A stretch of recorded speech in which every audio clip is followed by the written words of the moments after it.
Okay, so I've made this video like 5 times, and I think I kind of know what to say now, where it's not going to run into a 12-minute video, but we'll see. So I'm going to be really unpopular for a minute with a handful of people.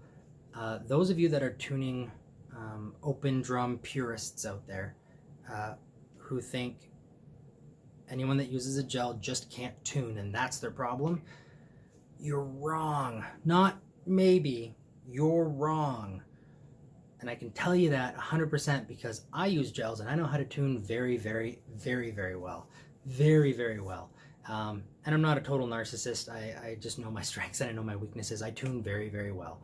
And I still use gels. So don't make the assumption that the guy out there who's asking the question in the thread or the forum about how many gels do you guys use on your snare, don't think you can just jump in and be like, if you learn how to tune, you wouldn't need them. And then you can walk away all happy like you're better than them. That's not the mentality you should have, because I understand, I'll agree with you on a few things.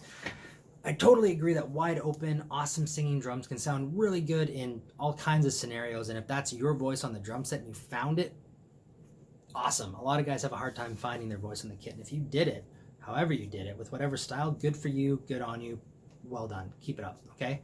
I will agree with you there. I'll also agree with you that a lot of guys that don't know how to tune will use gels and dampening as a crutch. 100%. That's just when you're new and you don't have a lot of experience tuning.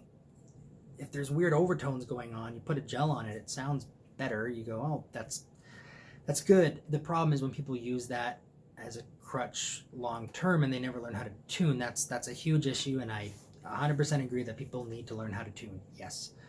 The thing I don't agree with is that people that use gels, they just don't know how to tune. There's a lot of guys that do.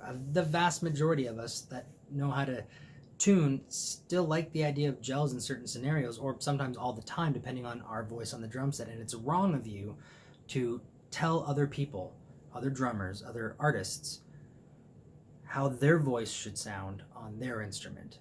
And to assume that the only reason it sounds the way it does is because they have a lack of skill in tuning is really ignorant. And I know I'm being a little harsh, and I'm not trying to be. I'm just trying to really drive the point home. No one wants to hear a floor tom ring out for 5 seconds when you hit it. Maybe you do in certain scenarios. I'm not going to say never, because music is a wonderful thing, and there's all kinds of scenarios that require different sounds. But generally speaking, in an average band, with an average sound guy, in an average scenario, you don't want to hear 5 seconds of tom ring every time you hit a drum. Or when you're moving around the kit, you're just going to hear the spectrum of high, mid, and low toms ringing out for a second or so every time you play your fills. And that might not seem like a long time, but it really is, especially if there's anything else going on that needs to be heard. It just muddies everything up. And I've said this before, and a lot of guys say, well, you know what, it's not a problem for me. I've never had that issue. Sound guys don't complain. And you're probably right, but there's reasons why they don't complain. There's a few. One, either the miking technique that they're using or the type of miking that they're using doesn't run into that problem. If you have an overhead and a kick drum mic, maybe a snare, you're probably not going to need to worry about muting your toms, because by the time that hits the drum overhead, you're getting the whole kit, right? You're getting the shell, the stick attack, the drum heads. You're getting a nice even amount of everything, and that ring has had time to kind of decay through the air, right? You get a little bit more punch out of the overheads than you do if you mic it close, right? If you close mic a drum, you're not getting an even amount of stick, shell, drum head. You're getting like 75% drum head, and 20% stick, and then 5% shell. It's a very different kind of dynamic, and it rings on forever. Forever. Have you ever hit a cymbal and stood back 5 feet, count how long it takes to decay, and then hit a cymbal, stand back 5 feet, and when you think it's done decaying, stick your ear up to it, it's still going. The closer you get to it, the longer you can hear those vibrations, and that's what happens when you close mic. So either your miking situation doesn't have that as an issue, or if it does have it as an issue, you have a sound guy who fixes that with gating or frequency sweeping out some of those sweet spots that just ring on forever. And I've mentioned that to the purists out there, and they say, yeah, but I'm still not dampening my drums. It's not the same thing. It is the same thing. You're not killing the sustain, they are. The sound guy's doing it. And personally, I would rather have myself in control of how much sustain I have or don't have, rather than the sound guy, because then I know how my drums sound, or at least I have a better idea how my drums sound to the audience when I'm playing them, which for me is important, because if I want to express myself in a certain way, I want to know how they're perceiving that expression. And I know that sounds like a silly thing, like tone resonance in your expression and how the audience perceives it, but it's true. It really is true, right? Whether you're playing Sweet Home Alabama in a cover band or doing the most elaborate drum solo at Berkeley or something, it's all the same thing, right? You still want to get your voice or your point across, right? And I'm not just talking out of my butt. I do a lot of recording. I record myself. I record a lot of other guys too. I do live sound. I change my drum heads out very regularly. You know, a lot of guys will do, you know, the guys in the basement, drummers will do like once a year or something. They'll change up their drum heads. I might change them out once a week, depending on what session I'm in and what kind of sound I need, or if I've been doing show after show after show, beating the heck out of them, and then I got a studio gig, I got to freshen up the heads. That's 52 changes in a year, where one guy might have 1 or 2 changes in a year. I might have 26 or 51 years worth of experience in the 1 year that they've had changing their drum heads, right? So I'm not talking out of nowhere. I understand how to tune, and I understand how to record.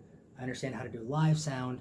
I do a lot of drum tech work. I used to own a custom drum company where I built drums. I understand drums, and I understand how they sound, and I understand why they sound the way that they do. But if you think that there is no scenario where a Moongel or other brand is appropriate to get a certain kind of sound, then you're just very, very, very close-minded.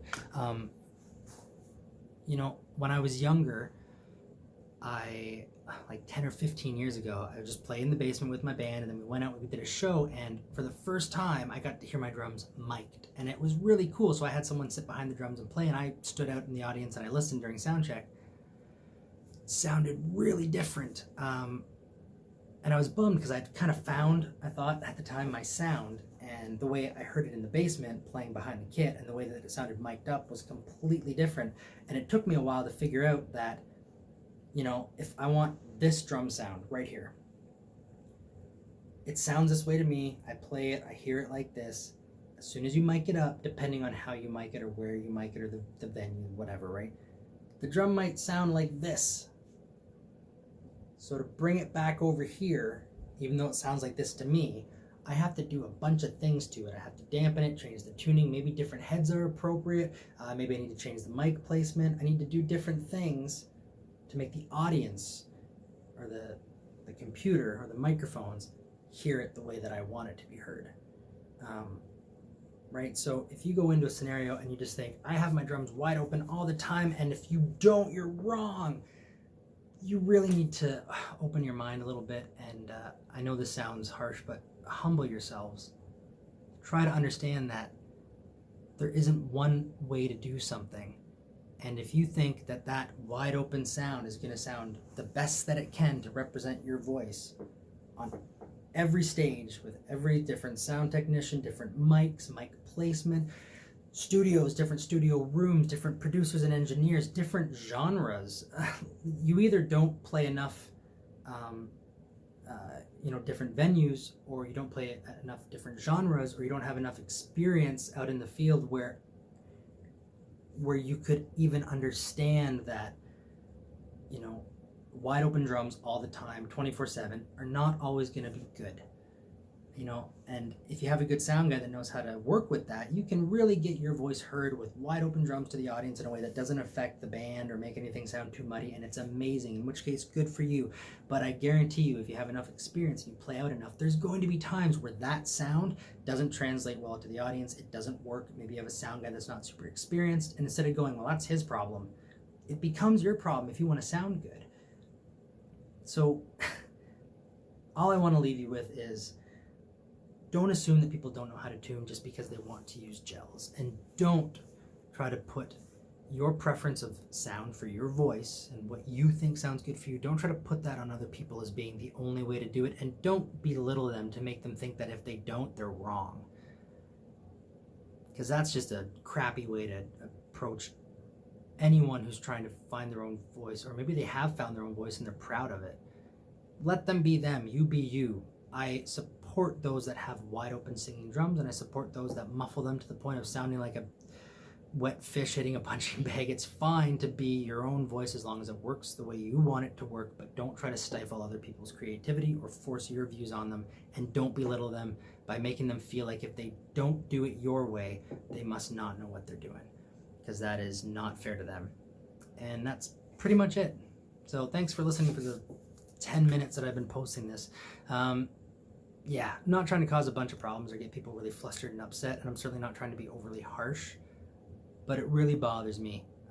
So I hope that you take it for what it's worth, and at the very least, open yourselves up to the possibility that there isn't one right way to do something, and gels don't mean you can't tune. And that's it. Okay, bye.